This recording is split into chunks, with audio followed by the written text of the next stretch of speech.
Hello and welcome along to another episode of this FM20 story, A Wandering Dork with me, Daniel. It's Season 4, Episode 7, and today we finish our first season in League 2. We've secured survival, but we're just seeing how high we can finish to try and give us a good platform going into next year. We want to build a good side and try and get out this league in 2 or 3 years' time as the stadium improves and the facilities around it. We really want to boost the finances of the club and take Dorking towards the top of English football. Of course, we're a long way off that. At the moment we're just settling in League 2, but the way we're playing at the moment, I feel like there's a lot of positives moving forward. We've got a very young squad, as you know, and we'll talk about them in the end of season review episode on Sunday as we try and prepare for our second season in League 2. We want to make sure that we're aiming higher than survival and we're trying to push towards the top half and the playoffs. But firstly, of course, before we get into the final game of the season and have a look at how we've been doing recently, we're also on the development centre to look at our youth intake too, and we'll be going through that as well first today. But firstly, a massive thank you to everyone who continues to follow the series. I really do greatly appreciate it. I hope you've enjoyed the little Christmas series as well. You can catch up with all of our playlists in the eye above,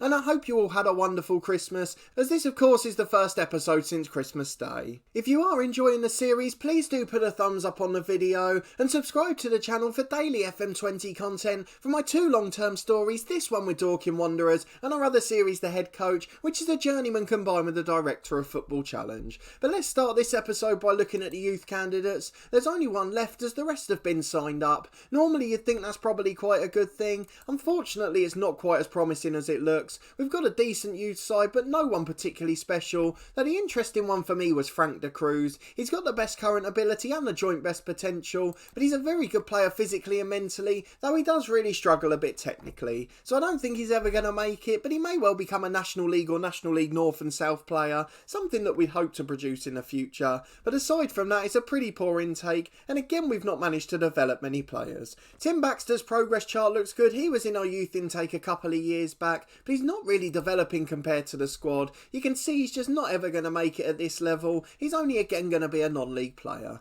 But let's go and have a look at the home screen so you can see how we've been getting on, and remarkably since we've secured survival, reached that 50-point mark, we've been almost unstoppable. We've played a lot of the mid-table sides, which has helped. They've not really been playing for anything, but of course we've managed to be at our very best, and you can see the impact that's had on the table. 11th place, it puts a bit of pressure on us. If we do sneak in the top half this year, it'll put more on us for next season. Maybe then just surviving won't quite be enough, and they'll be expecting to finish a little bit higher. That bounce of successive promotions will be gone, so we won't have that high morale to start the season, and we're losing a couple of our star players in the summer, the likes of Matt Smith, whose loan deal is ending. But let's go and have a look at the schedule, see what's been happening since the last episode. You're with me as we played against Forest Green and Blackpool. You can see exactly what's happened since then. We lost 1 game away at Plymouth. Buckley Ricketts and Joel Grant with the goals. Matt Smith was brilliant in that game, but we wasted so many chances. And in this month we won 4 games on the bounce, even though we had a thriller last time round. So away to Cambridge we won 3-0. A really good performance and result there. Terrell Whittaker with a brace and McDonald scored again. A comfortable 3-0 victory. Then at home to Grimsby, another 3-1 win. Exactly the same score sheet again in this one. Will Miller with a consolation for Grimsby, but we'd already got 3 courtesy of our front 2. Then a 2-0 win at home to Salford. Terrell Whittaker again in and amongst the goals. Stefan Moles with a penalty just before half time put the game out of sight for us. And then last time against Gillingham, a bizarre 5-4 win. I think we were 5-1 up in this game. At half time it was 4-0, then it went back to 4-1, then 5-1, and then we let in 3 late goals. Nathan Tormey picked up a knock, that'll put him out for today. Fabio Lopez getting a brace, otherwise it was the same scorers as the previous matches. They're all in and amongst the goals at the moment. So today we finished the season at home to Wycombe, just Tormey missing for us and 1 player out for them. They're slight favourites in 3rd place. I wonder if they've wrapped up promotion yet. They haven't, they could get finished 4th. This is going to be a crucial game for Wycombe. If they get a point they're almost certainly going to finish there, but otherwise they could let Notts County in. So we're going to have to be at our best. You can see some of our players are stars in this league. Terrell Whittaker 17 league goals despite a 1-month injury earlier in the year, and Matt Smith the joint highest average rating, although unfortunately his loan deal's about to end. So that's something we really want to work on in the summer. We've already started our transfer work remarkably. We're also going to be doing our usual trial system at this level. You can just about still get away with it in League 2. If we look at the transfers, it's Rory Feely, the lone right back, a really good versatile player. He's been so solid for us in that fullback area. player, and I'm hoping we'll be able to get him on a permanent. We're discussing terms on a £9,000 deal. He's out of contract in the summer, but the likes of Wycombe were sniffing around him, and if they get promoted, he'll certainly pick them, so we wanted to get in as early as possible. But let's go and get into the final fixture of the season, see if we can secure a top half finish. As you'd expect, all of the dressing room atmosphere and dynamics are good, so no one should be struggling to get up for this game. We have changed the team a little bit today though. Final game of the season, get some of the youngsters football. We've got to start preparing for next season, and I need to see if some of these lads are good enough. So Ethan Vaughan's coming in at right back for Feely, just in case he doesn't sign for us. We've brought in Thomas Anthony at left back again for Zamura, and then Kevin Kavanagh's getting a game on the left wing, and then Aaron Presley's the target man up front. We're just letting out all of those January loan players. They're not even on the bench today. The likes of Manny Cook and Paul McGowan are coming on. We just want to see if they're going to be good enough to stay in and around the squad, otherwise we'll have to think again for next season. I would have bought him right for Smith, but Smith's been so good this year. I've just got to see him play today. I think it gives us a brilliant chance of winning. So we've got Grant Smith in goal, Vaughan and Anthony are the fullbacks with Jones and Sherrin at centre half, then Moles and Smith in the middle, Lopez and Kavanagh on the wings, and Aaron Presley joining Whittaker up front. Let's get into this crucial game for Wycombe, see if we can stop them getting automatic promotion. Either way, we just want a decent performance, and hopefully we can get the 3 points too. Well, it's a 4-2-3-1 for Wycombe, and there's some familiar names to the channel in this lineup for Wycombe. They've got Nick Freeman in central midfield, was a star right winger for us at Torquay in FM19. The one club story, he helped us to a promotion in that one. A really strong player. He's played central midfield in this one. He was a right winger for us last year, but either way, a very good pro. They've got Keenan Davis up front. He's just a very good player generally. Come through at Aston Villa, he's now at Wycombe. And then in goal, Joel Coleman. I'm sure we had him at Torquay as well. If not, it may have been in the head coach, but I definitely remember him from the channel last year. So a really good side, probably better than us on paper, which would explain why they're up in the top three, and they'll be hoping they can seal promotion today, having beaten us in the home game earlier this year. We're going to tell the lads to pick up where they left off. 4 wins on the bounce for them. We want them to keep that form, although we did end pretty poorly in the last game against Gillingham, so I'm hoping that doesn't spill into this first half. The 3 players we've brought in have got woeful match sharpness, so that could affect us later on in the game too, but let's go and get into this first half here and see if we can create a decent performance. Well, it's a throw for Wycombe early doors on the right, just 6 minutes on the clock. Again, that terrace stand just hasn't got anyone in it. I wonder if that'll be sorted next year. We don't need to worry about that, we've fallen 1 behind already. Sherrin doesn't manage to head the ball away well. Rowe volleys in and we're behind with just 7 gone. Not the best start to the game for us. Wycombe look like they're going to seal promotion, and in fact we're going to go to a positive mentality now. We might as well try and do it moving forward for this game. There's nothing riding on it, let's just go for it. And a long ball into the box, falls for Presley who shoots.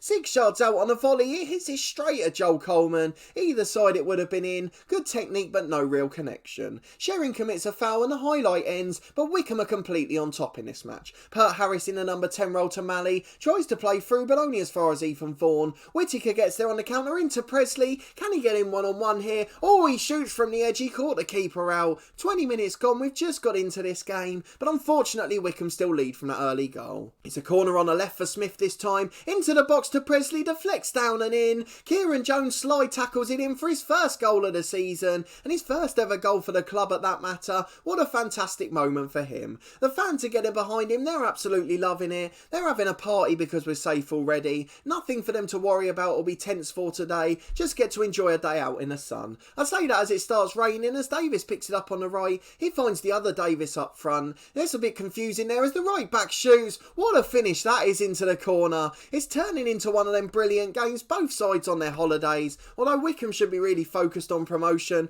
and that finish is probably going to help them achieve it. I've got to go and look at him, is he a good player? Looks like a really good youngster on loan from Norwich, and again all of those players on sort of £2,500 a week, more than 3 or 4 of our players earn together. At left back now Wycombe have got the throw in, back on top again as we get towards half time. Matt Smith heads away but only as far as Rowe. He was the man who opened the scoring in this match. Back to Freeman in central midfield. Bit of a hero on the channel though, we're not wishing him well today. Out to Wheeler on the right, he finds Davis into the box towards Rowe again. Back to Malley and now Freeman, he shoots just over the bar. The keeper was struggling, he wasn't going to get there, but thankfully it just beat the far post. 5 to the break, it's still 2-1 to Wycombe, and now they've got a corner here as well. Morris into Keenan Davis, Rowe's down and is cleared. Slide tackle and scrambles in the box again. We've seen so many of them since the last update, but thankfully Grant Smith gets his hands on it eventually, and we've got one more chance before half half time. It's Lopez on the right wing who puts it inside. Matt Smith through for Aaron Presley. The defender misses his challenge and Presley finds a good ball. Moles intercepts it. It's chaos in there. Freeman with a back pass that wasn't quite strong enough, and the keeper made a good slide challenge himself. Out to Kavanagh on the left wing. He's barely had a kick in his half. Crosses well for Presley there though. Deflects down for Lopez. He volleys in. Good save by Coleman. And then he gets to the second one against Presley as well. And at half time it remains 2-1 to Wycombe.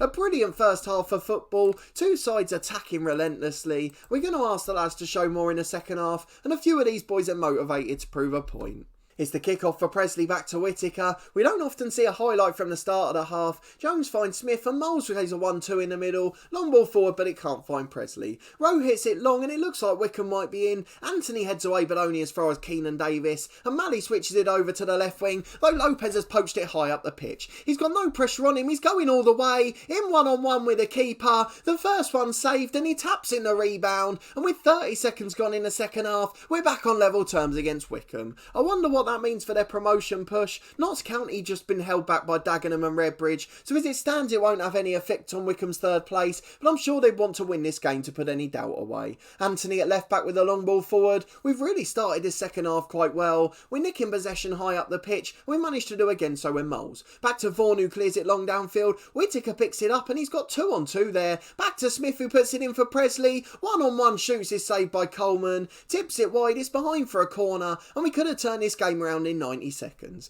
5 clear-cut chances now and again we've been wasting some as Smith delivers the corner into the front post. It's headed away but only as far as Kevin Kavanagh. Matt Smith managing to find Fabio Lopez. The offside flag's up. It's a bit of a lazy one. Really should have looked along the line there. But with 5 gone in the second half there's reason to be optimistic though Fabio Lopez just pulled his hamstring. It's his final game for the club so we could take the risk but I don't really want to do that to any player. It's not really fair as Nick Freeman puts them ahead. It came from absolutely nothing. We came back to the highlight as it was just a pump ball into the box. Anthony nodded it not really away and it falls for Freeman who volleys it into the net. We told you before the match he was a good player. So with 35 minutes left it's time for changes. Fabio Lopez with his pulled hamstring will bring on Manny Cook so he can get a rare outing just to see if he's going to be good enough to stay. At right back Ethan Vaughan's had a poor game and he's out of puff now. Paul McGowan the other youngster will come on there and Stefan Moles hasn't had the greatest game in the middle. Callum Wright getting an outing in centre midfield.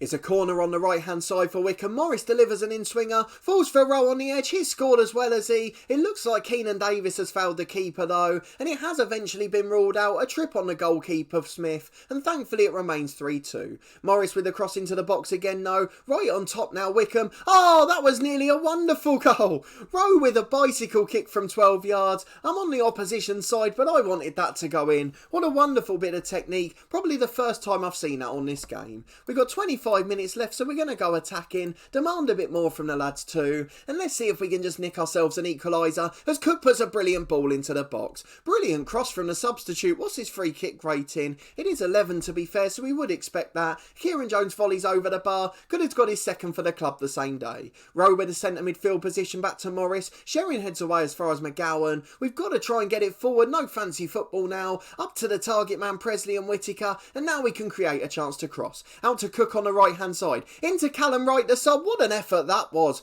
Volleyed it a full pelt. Coleman tips it wide. Brilliant goalkeeping from the Wycombe number 1. Matt Smith will now deliver the outswinger. Into the box towards Sherrin. Heads over the bar. It's been a brilliant game of football. Chances at either end. Loads of shots on target. Loads of set pieces. It's just been territory all the way through. It's been a brilliant game to watch despite us losing. Morris into Pert Harris in the middle. Really good performance as well against the side that are getting promoted. Probably shows us that with 3 or 4 good additions in this summer, we could compete for the top 7. Wycombe have hit a crossbar, a brilliant effort from 30 yards. We're almost not surprised to see good goal scoring attempts now. 5 to go though, it looks like we will be beaten. We'll go very attacking for the last couple of minutes. Well, I'm afraid that's it. No grandstand finish. We lose the game 3-2. The Dorking players doing a lap of the stadium just as appreciation of what they've done this year. We survive really easily. It's a brilliant outing this season, although I don't quite know where they're walking past the empty stand. But either way, that's just an animation glitch. We'll tell the lads that they were unlucky. I'm not going to say I'm disappointed like Haycock recommends.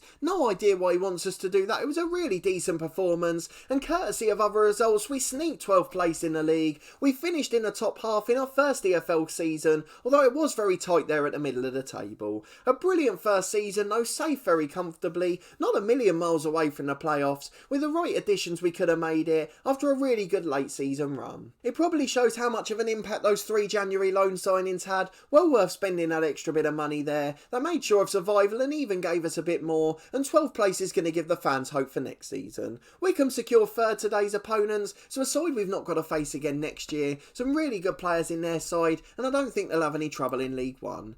Wycombe celebrate final day promotion, so probably all of the fans were in party atmosphere there. The Wycombe fans celebrating going up, we're celebrating surviving really comfortably. I'm sure it would have been a wonderful atmosphere, and we put in a pretty decent performance as well. A few sides secure their playoff spaces, we don't need to worry about that. And Mark Cooper's given us praise for our performance, no need for us to have any animosity there. Fabio Lopez out for a couple of weeks, but he's probably played his last game for the club, maybe not good enough to guide us towards promotion, and he's out of contract at Oxford so we can't loan him again. He's played 135 games for us, he'll deserve a special mention in the review episode next time, as we'll probably have a bit more of a revolution this summer after a pretty quiet transfer window last season. So let's finish as always by looking at the squad screen, get those unavailable players back on there. We just want to look at the selection info, who's been our stars this season, who's made the most appearances for the club, and who stood out as a wonderful performer. So there's no doubting who the best player's been this season, but we'll go and get to that in a moment. In terms of most appearances, Grant Smith's top of the list, Matt Smith just behind him, followed by Kieran Jones, Fabio Lopez right up there as well. Just 4 players in the 40s for starts this year. It's been a little bit more of a rotation this season as we've tried to gradually adapt players. We're taking that more professional approach, rotating the squad a little bit in other competitions,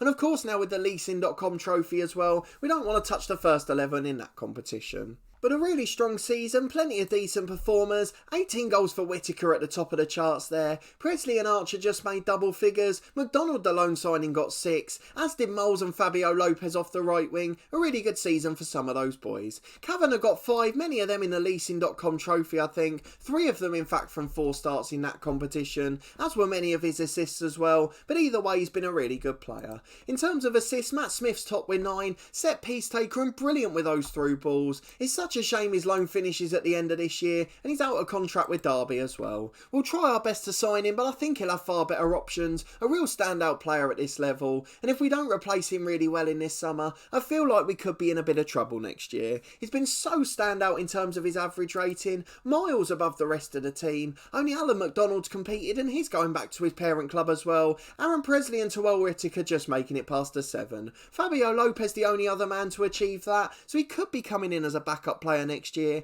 and then we could move on the likes of Josh Georgie. Many of those backup players just not good enough. We've got to legislate for the mitigating circumstances, particularly some of those who have made a lot of appearances off the bench, but in the end of season review in 2 days time, we will look at those in a bit more detail. We'll also have our result from last season's Player of the Year vote. We'll then set a new vote for this season's campaign as well. I think you know who the main candidates are going to be, they're up near the top of the screen there, but of course you'll get your chance to vote on them as well. I've got a couple of surprise picks I'd like to nominate. Well, I hope you'll join me for that one on Sunday, another end of season review with Dorking Wanderers. As we start to prepare for a big revolution this summer, I think we're going to have a very busy transfer window. But if you did enjoy this episode and that entertaining final game of the season, please do put a thumbs up on the video. Let me know in the comments what you thought of our first year in professional football, how you think we got on in this campaign. I really think we've overachieved this season, and to be fair, until about a month ago it looked like we were going to finish in lower mid-table. To get in the top half is absolutely remarkable, and I didn't see it coming even in March. Let me know also how you think these players have got on, who you think have been our stars for this season, anyone you think I should definitely keep or let go. Get me all your thoughts down in the comments and we'll see what we can achieve at the start of next season. I think it's going to be a pretty busy one, but of course I've been proven wrong before, so hopefully we'll have a very good transfer special. That'll be coming up in 4 days' time. Subscribe to the channel for daily FM20 content from my 2 long-term stories. The head coach was back yesterday post the Christmas break, and it'll also be available tomorrow at 4:30. And in this one we'll be back on Sunday with our end of year review, and then a transfer special on New Year's Eve. Make sure you check out the Christmas series if you haven't already. It finished today at 12 o'clock. We've got a link to the playlist in the eye above, a 7-part series with Bayer Leverkusen. But a massive thanks again for watching this one as always. I really do appreciate your support with the channel. I hope again you all had a wonderful Christmas, and I'll see you next time on Sunday as we go for our usual end of season review.